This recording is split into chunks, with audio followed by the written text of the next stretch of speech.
Good morning and Suprabhat to all the listeners.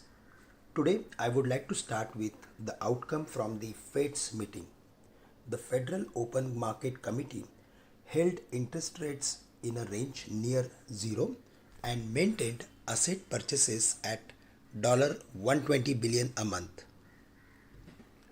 Gold gained as yields and the dollar eased after the Federal Reserve said that it is moving closer towards reducing stimulus. Although the US Central Bank wants to see more progress towards its goal first. For our markets, it was the busiest day for bulls and bears. In the first half of the trading session, bulls cut long positions, and in the later part of the trading session, bears covered short sell positions. Both the sell off and the recovery was beyond expectations. However, based on the recovery of the market, we feel that the market has completed its corrective pattern at 15,500 levels. It all happened mainly due to steep weakness in the China and Hang Seng.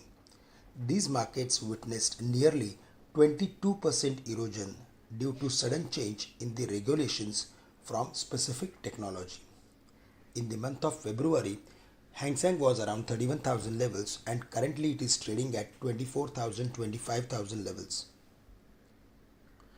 It has compelled foreign investors to reduce exposure in the Asian markets, and India is also one of the component of Asia investment basket.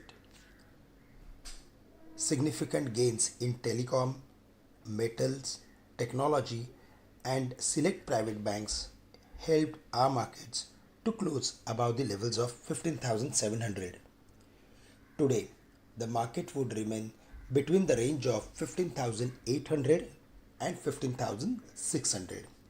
As the market re-entered into the trading range, again the levels of 15,600 would act as major support and 15,800 would act as major resistance. Even if we go through with option statistics, then between 15,700 and 15,800 we have huge amount of call writing, and below 15,600 huge amount of put writing. So certainly we are going to see one more range bound sort of session. In case if we see the market is opening around 15,800 levels, then there we should look for taking some contra bets of going short on the market, and in case if we see any drop close to 15,600 levels, then there we should be buyer with a stop loss at 15,500. Now till the market is not breaking 15,500, we can expect one more range bound sort of activity for next few days. For the day specifically, we need to again focus on metals and technology companies because there we are seeing follow buying. We are specifically bullish on SAIL, Tata Steel, Hindalco, TCS and Wipro from the IT basket. That's all from my side. With this, I am ending today's morning podcast. Thank you very much for listening in and have a great day to all of you.